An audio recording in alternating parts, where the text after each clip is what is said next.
नमस्ते। आज हम एक बेहद अहम विषय पर बात करने वाले हैं, जो प्राकृतिक सौंदर्य और विनाश दोनों की कहानी एक साथ कहता है। असम भारत का एक ऐसा खूबसूरत राज्य जो जीवन का पालना भी है और प्राकृतिक आपदाओं के प्रति बेहद संवेदनशील भी। आज के इस विश्लेषण में हम 2026 में आई असम की विनाशकारी बाढ़ के पीछे के वास्तविक कारणों की गहराई को समझेंगे। असम की बेजोड़ सुंदरता ही इसकी सबसे बड़ी पहचान है। इसे अक्सर पूर्वोत्तर भारत का प्रवेश द्वार कहा जाता है। 80 से 100 किलोमीटर चौड़ी बेहद उपजाऊ ब्रह्मपुत्र घाटी में बसा यह राज्य अपने विश्व प्रसिद्ध चाय बागानों, काजीरंगा के एक सींग वाले गेंडों और मुगा एरी जैसी शानदार रेशम उत्पादन के लिए जाना जाता है। और हाँ, बिहू महोत्सव जैसी जीवंत परंपराएं इस राज्य की मनमोहक तस्वीर को पूरा करती है। लेकिन क्या इस मनमोहक सुंदरता के पीछे एक कड़ी सच्चाई भी छिपी है? एक बहुत ही बड़ी सवाल यह उठती है कि आखिर इतनी उपजाऊ और समृद्ध घाटी हर साल तबाही का सामना क्यों करती है? आइए हर साल लौटकर आने वाली उस विनाशकारी चक्र को समझते हैं। भौगोलिक कारण बाढ़ की संरचना को देखते हैं। देखिए, असम में बाढ़ आना कोई इत्तेफाक नहीं है, बल्कि यह कई जटिल भौगोलिक कारणों का मिला-जुला नतीजा है। ब्रह्मपुत्र नदी दुनिया में सबसे ज्यादा गद या तलछट ले जाने वाली नदियों में से एक है, जिससे नदी का स्तर काफी ऊपर उठ जाता है। इसके अलावा असम के भीतर ही 50 से अधिक सहायक नदियां इसमें आकर मिलती है, और जब इसके साथ भारी मानसून बारिश, हिमालय की पिघलती बर्फ और वनों की कटाई जुड़ जाती है, तो स्थिति बिल्कुल बेकाबू हो जाती है। इन सब का परिणाम कितना खौफनाक है, इसका अंदाजा इस बात से लगाया जा सकता है कि असम के कुल भूभाग का लगभग 40% इस हिस्सा अत्यधिक बाढ़ प्रवण माना जाता है। पूरे भारत में यह सबसे अधिक उन पातों में से एक है जहां हर साल लाखों लोगों का जीवन खतरे में पड़ जाता है। बाढ़ का इतिहास, पीढ़ियों का संघर्ष, सदियों से बाढ़ ने असम के परिदृश्य को आकार दिया है। अगर हम आधुनिक इतिहास पर नजर डालें तो 1972, 1998, 2012, 2024 और 2026 हर दशक में विनाशकारी बाढ़ ने राज्य को बुरी तरह झकझोरा है। यह कोई अचानक हुई घटना नहीं है, बल्कि एक निरंतर चलने वाली प्राकृतिक आपदा जिसने वहां की पीढ़ियों के जीवन जीने की तरीके को पूरी तरह से बदलकर रख दिया है।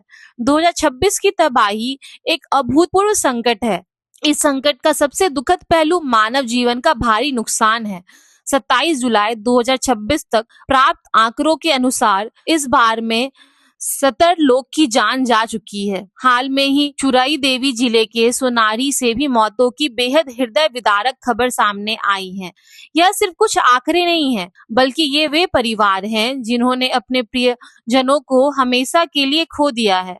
विस्थापन का पैमाना भी उतना ही विशाल है। यह स्थिति इतनी भयावह है कि 5,24,000 से अधिक लोग सीधे तौर पर इन बाढ़ के पानी से प्रभावित हुए हैं। एक समय में यह आंकड़ा 9 लाख तक पहुंच गया था। पानी भले ही अब धीरे धीरे कम हो रही हो, लेकिन तबाही के निशान अभी भी बहुत गहरे हैं। इस तबाही ने वहां के ग्रामीण जीवन को पूरी तरह से रोक दिया है। लगभग 750 गांव पूरी तरह से जलमग्न हो गई है। उफनती नदियों ने घरों, खेतों, सड़कों और पुलों को भारी नुकसान पहुंचाया है। आजीविका का मुख्य साधन यानी खेत पानी में डूब गए हैं, जिससे भविष्य का संकट और भी गहरा हो गया है।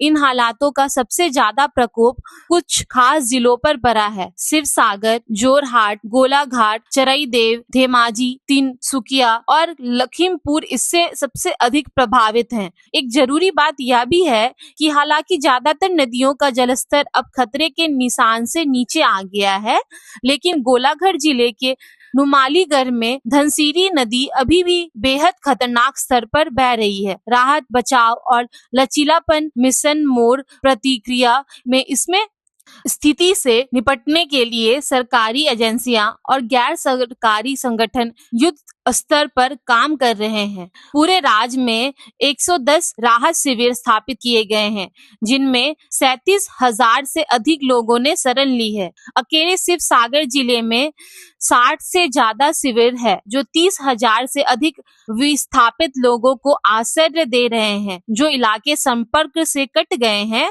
वहां हवाई मार्ग से भी राहत सामग्री पहुंचाई जा रही है।